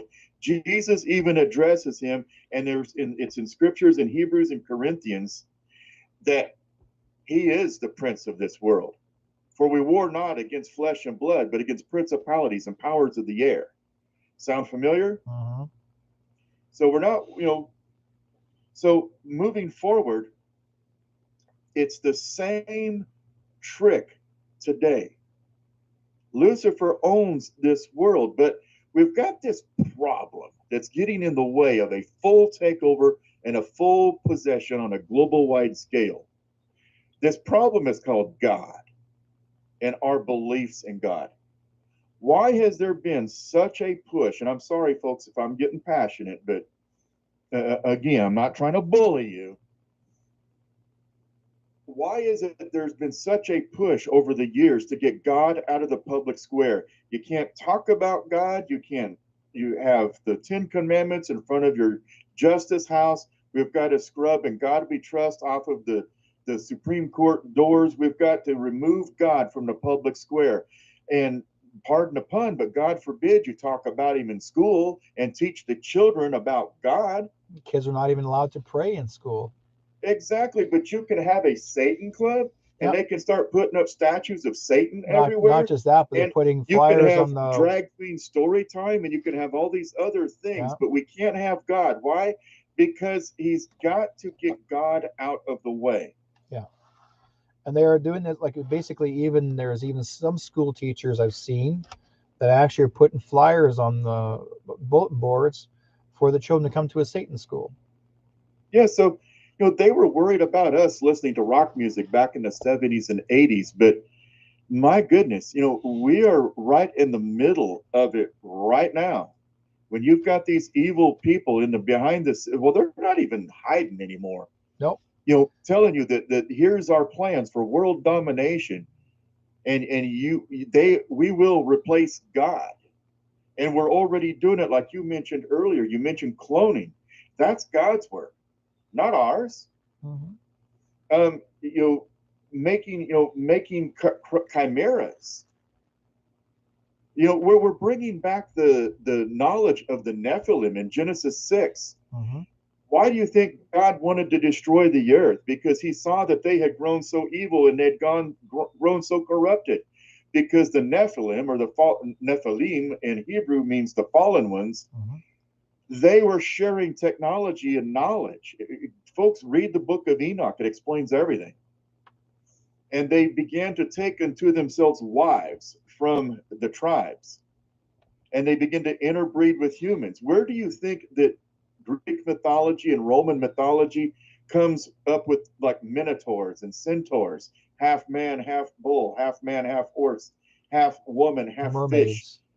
Because that's the knowledge. But it also says that the Nephilim were on the earth in those days and after. They're still here. Lucifer still has a plan. They're still executing the plan. Cloning is possible. We thought we did a big deal with Dolly the sheep. No, they're doing it now. Oh, they've been doing Dolly since the 70s. Yeah, we got excited over that. Give me a break. I remember in 1971 they were talking about doing Dolly, and I'm like, are you guys? And they're saying, oh, well, we're starting to do the Dolly thing. No, you guys been cloning since the 50s. Long time ago. It's been going on a long, long time. Give me a break. I already know. And you're saying, oh, well, it'll be against the law to do any cloning. Yeah, right. Okay, well, us as a citizen, we will believe that. Well, why would it be against the law, though? Really? Why? Well, because at the time they're saying, well, if it's not God's child, then why should you clone it? Because they don't want the souls. They've already got the souls. They want this thing to not have a soul because that's the one thing God possesses. Here's the thing.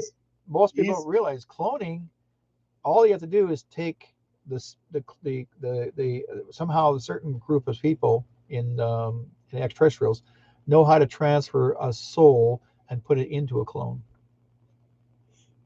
But again, that's God's work. Yep. I don't think they want souls, because then you'd have to consider it a person. They want something that they can control. If you have a soul, or you have that, again, going back to my Jewish roots, that the ruach, Yeah. it says that God created Adam and breathed into him the ruach of life, the breath of life. That was a soul. Lucifer can't do that. You just said that word, the breath of life. I was told, God said, I gave you the breath of life, not the mask of death. Yes. What are we wearing? Well, why do you think the symbolism is so important nowadays with that? Yeah. Why are we wearing them? Why? Because it's a sign of submission. Yes. Why do you think they keep the women covered in the Arabic nations? Submission. Because it's a sign of submission. Yep. I mean, they don't have, apparently they don't have a problem with the sexuality part. No, the first teachings was to cover their face, to make sure they can't speak up for themselves. And then that was the first practice of the Arabic way. And then they brought it right in, like even the Muslims did the same thing. They brought it right into our own countries, and so now now you're going to practice wearing a mask. You don't have to cover anything else. You don't have to worry about covering your head. Why don't you cover your face so we can see your eyes? That's all they want to know, because then you can't speak up for yourself if you have your mask on. I can't hear you. What? I can't hear you. What? Yeah, because look at it this way, because you said something else that's key, and let me amend that for just a moment. Yep. We cover the face because we want you to show submission. We'll cover your face. But I want to see your eyes. Why? Because your eyes are the greatest expressor of emotions. And I want to know if you're still submissive or not. Are you angry? Are you resentful? Are you hating me? I need to know where you are, because then I need to control that. If you're thinking about rebellion, then I need to control that. But I can tell it by looking you in the eye. Exactly. And then you'll see when people are learning now to look down under their mask. Okay, I'm watching people now walk into stores and gatherings. You'll start seeing them submit of looking down. They don't look at you anymore. It used to look face to face. You can tell if a person's looking you across a room with their eyes only. That means that they're trying to stay strong. And there's ones that drop in submission by dropping their eyes to the floor, whether they have the mask on or not. But they were trained to drop their eyes even after they decide to take their mask off, because they've already been brain trained for those 2+ years.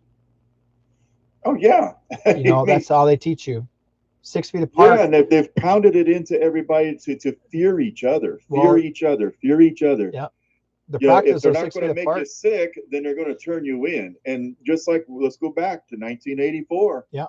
They couldn't trust each other. They couldn't, your neighbor's watching you. Your neighbor's watching you. They're going to turn you into the thought police. Yeah.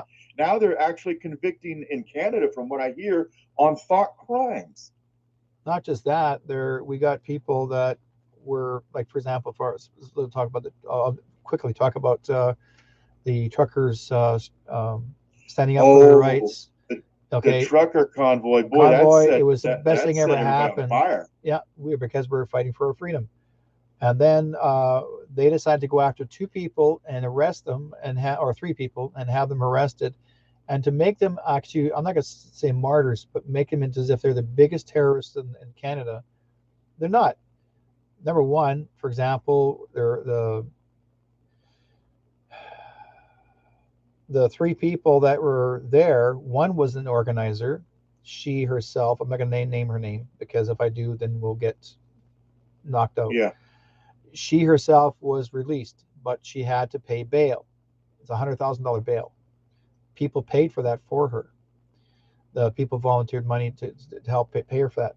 So the other 2 that are in behind bars still, and now the rumor is now that they submitted, that they signed a submission, basically saying that they can be released, but they can't talk to anybody about it. And I go, like, that's not them. They wouldn't do that. And neither were they were never the organizers.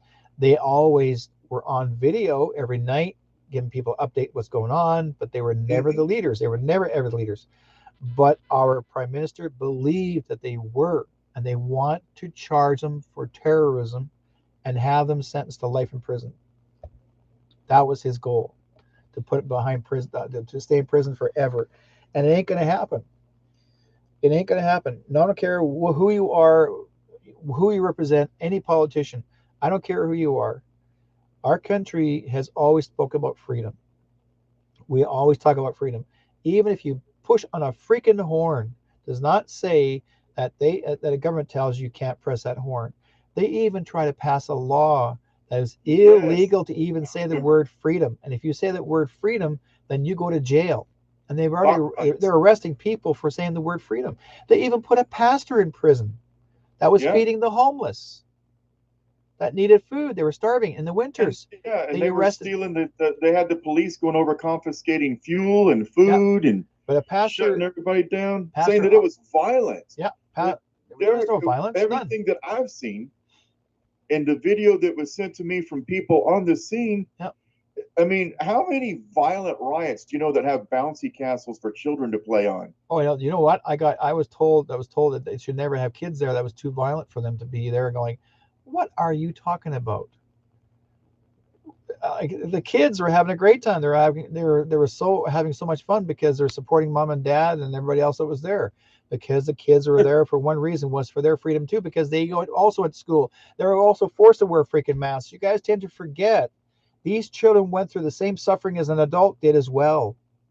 Yeah, lockdowns. And, Lockdowns. I mean, give me a and you break. have children that are so depressed that they want to commit suicide because Yeah. they're Oh, locked we down. had kids. I have parents that came to me and lost their kids.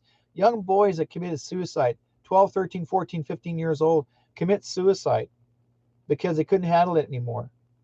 Because we're not meant to live like this. But some people are looking at the fruit and thinking it's good, Derek. And in the end, all it ends up with is in pain. Look at it this way. Going back to the Yeah. story of Genesis, who was the only one that was not removed from the garden? Adam. No, Lucifer. Well, yeah, I didn't talk about Lucifer, yeah. Adam, Eve, you got to go. You can't live here anymore Yeah. because you've turned over the keys. Well, because Lucifer, good job. You she did what you handed him the meant to apple do. and he took the bite with her. Yeah, that was after. But no, Lucifer stayed there. He was still in. He was a snake. So, so Um, technically, he's in charge, and it's people. People can only be controlled as far as they allow. She didn't have to eat the fruit. Listeners, you don't have to submit to all of this garbage. It's being fed to you over the mainstream media. You don't yeah, have to bow. no. Derek said a valuable word just now: freedom. Freedom. And now that's going to be a thought crime. Why? It's not the word. It's not the word. We can say lots of words, but it's what it represents. The word freedom means I'm not going to submit to you. Yeah. Lucifer took Jesus on top of a pinnacle of a temple and said, if you'll only bow, if you'll only submit to me, I'll give you all of these empires. I'll give you all of this. Jesus didn't debate it with Lucifer because he knew that it was his to give. He didn't say, well, Lucifer, that's not yours. You can't give that to me. No, he said, get thee behind me. I'm not going to submit because I choose to be free because I have a bigger mission at hand. I choose to Mm-hmm. be free. I'm not going to submit. I'm not going to wear your mask. I'm not going to bow at your feet. Yep. And we shouldn't either, Derek. Nope. No matter what it costs. Jesus knew he was eventually going to be crucified, but that was his end goal. And Lucifer tried to stop him from that. Listeners, you guys all have got such a huge mission ahead of you. You all have such value. You all have gifts that God has given you, and He means for everybody to share that with each other and all of us to live together as a community on this planet. And Lucifer can't stand that, and he's going to use whatever it takes. He's taking you to the tree to see if you think it's good. Just do this, just do this, just do this. It'll be better. We'll build back better if you just do this, if you'll just shut up, if you'll just give me your kids. Oy vey. I mean, am I just yammering, Derek? No, you're coming right from the gut go, because basically I said Pastor Arthur Pulowski, he actually suffered 51 days, 51 or 57 days in a prison. He never got convicted. He never got charged, but they grabbed him, kept him in prison, and they put him into maximum prison with maximum prisoners without conviction, and they put him in a tin box, a steel box for a great length of time, and this man suffered. And this is how our government abused him. It was like he was like being in an Auschwitz camp. That's how bad it was. And he suffered. He lost lots of weight. He went and but you know what the man did? He prayed to God all day, every day. In fact, there was even prisoners that said to him that, because he said that the prisoners, or the guards, the bad guards, told the prisoners, anybody who was actually a killer, to go and kill him, to actually, Epstein. to stab him in prison. And they even came up to Arthur Pawlowski. These are the prisoners, and said, they want me to kill you. And Arthur says, well, what are you going to do? He says, I'm not going to kill you. You're a good man. Because here's what happened. Here's the crazy part. Arthur Pawlowski was praying, and suddenly all of the prisoners gathered around him. They gathered around him and they listened to his prayers and they joined in. The guards were pissed, absolutely freaking pissed, because they couldn't control them. See, they just want submission. Yep. I mean, I work in a detention facility right now as we speak, and that does, unfortunately, that does happen. Yep. But we're not meant to submit. It's just not in our nature. No. Which is why they're trying to destroy the children. We were talking earlier about the church and why you meant, your first, or your demonic case that you mentioned was a child. My demonic case, the first one, I've grown since then, was a child. But why do you think the government's coming after the children and trying to destroy their genders, and pedophilia is absolutely rampant? You remember under Trump, I know we're up against the clock, but under Trump, I was mentioning this to my wife just the other day. It was like every 2 or 3 days they were busting these hotels that had all these children for sale, or they were sexually abusing children, and it was like in the 50s and hundreds. And that has all but disappeared now. You don't hear that no more. No. You don't hear the victory stories where children are being liberated and reunited with their families and recuperated. You don't hear that no more. No. No. Because they want your children. They want, like you said, to destroy that innocence. Lucifer saw Adam and Eve as the children of God. How dare you replace us, God? We were your angels. We always served you. We did what you wanted. We served you. And you're going to replace us with this flesh sack here? And God's like, yeah, because I want people that serve me because they want to, not because they're designed to. When I was a Now, kid, when I was a kid, Kevin, I'm not sure if I told you the story. When I was a kid, I was like 10 years old. I met Jesus for the very first time. I never went to church. I met Jesus for the very first time. And actually, he saw me and talked to me. He wanted to talk to me. And it was a small conversation. I don't remember all the words that he spoke to me when I was 10. But when I was 16, I was on the farm at home, and I'm working in the garden. And he actually, I remember looking up, when I stood up and I looked up and I could see this beautiful beam of light crossing me in the garden. And it looked like, I thought it was the sun first, but it wasn't. It was a beam of light. And then suddenly that's where he was. He appeared before me. And he said, hello, Derek, how are you? And I said, good. He says, do you remember me? And I said, yes. Like, just somehow you just know your heart, there's a certain presence. And I said, yes. And he says, I come to let you know that you don't have to stay here anymore. You've already done your time here. And if you wish to leave, you can leave this family and come back home. And my first thing in my head was, no, I want to stay.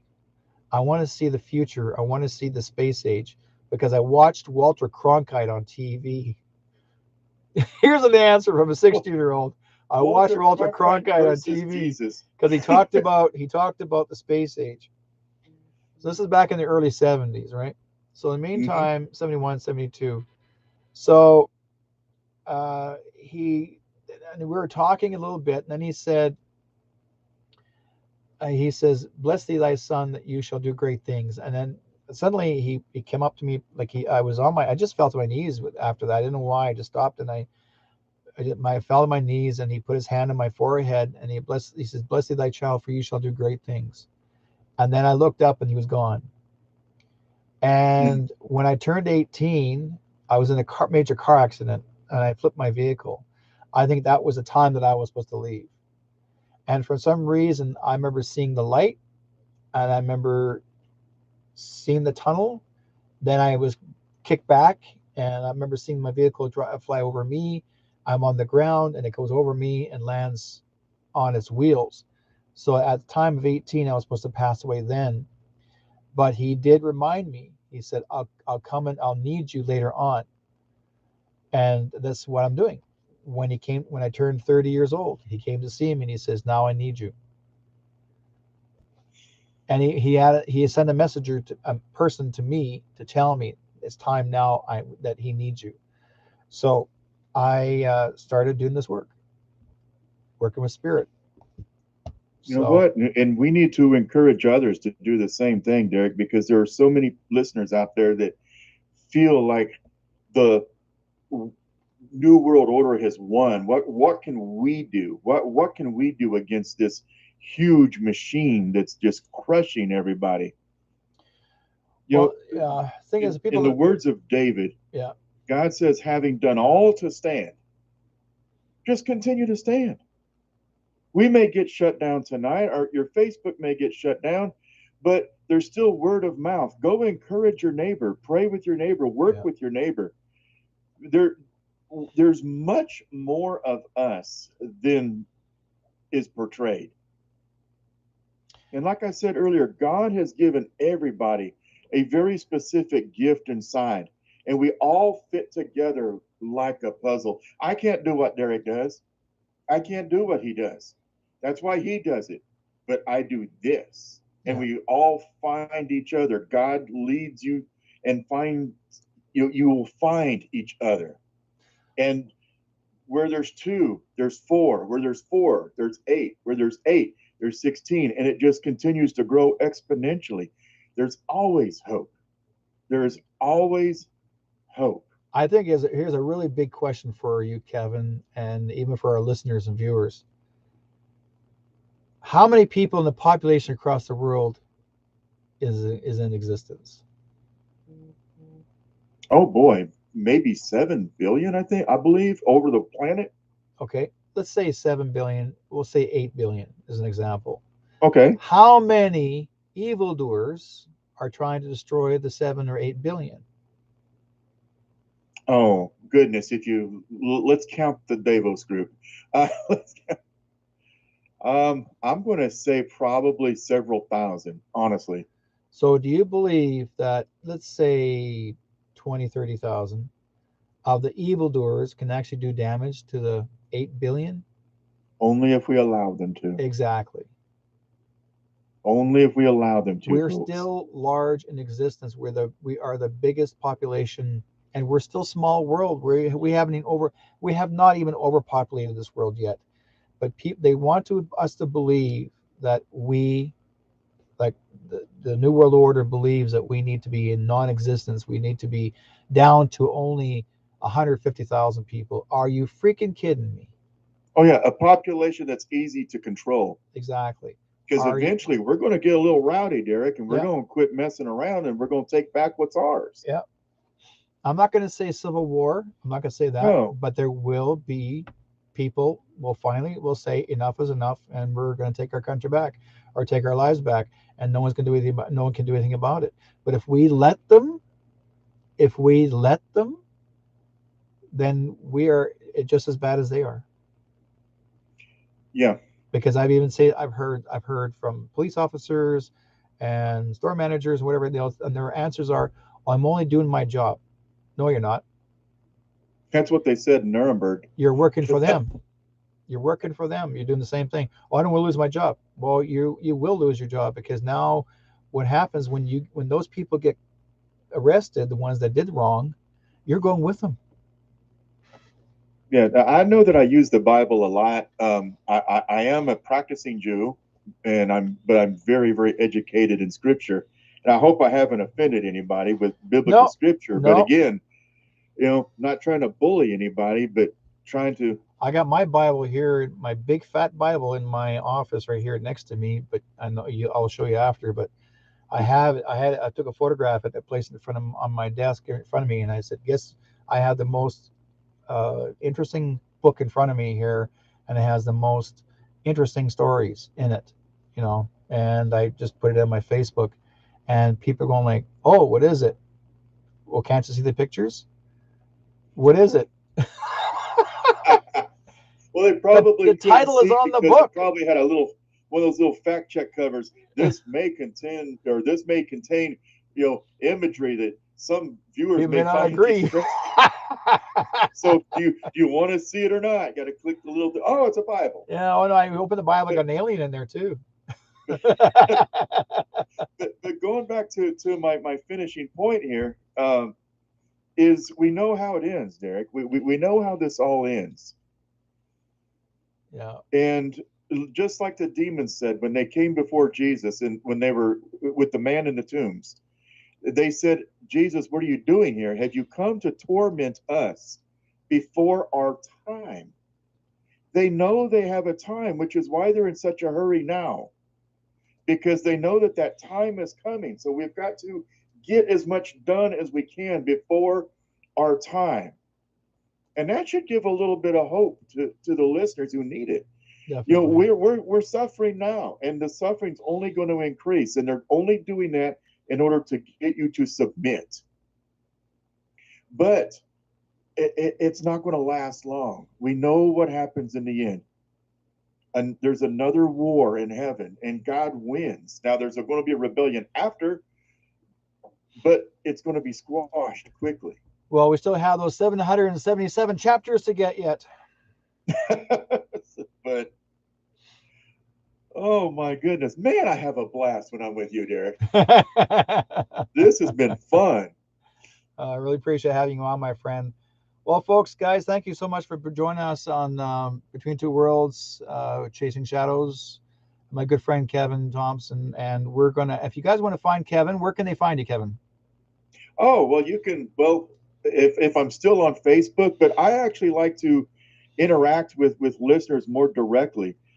Email me, folks. You can listen to both of our shows on ZMA Radio. That stands for Z Media Arts Radio. And I would invite you to directly email me at ssprs@yahoo.com, because I like to interact with my listeners a little more directly and a system that they can't shut down just yet. Good. I'm glad. Anyways, thank you so much, my friend, for being on the program. Guys, be good to each other, and God be with you all. And we'll talk to you guys next week. Take care. Everyone round the world, we're all alike. So why is the war? Why do we fight? There's one seed, one tribe, one earth. So you and I gotta learn to live together. When one hurts, when one needs, we all gotta learn to live together. Peace, make peace, make peace, peace, alright. Isn't it time, brother, stop time? Isn't it time, mother, stop crying? Stop the fighting and the hate.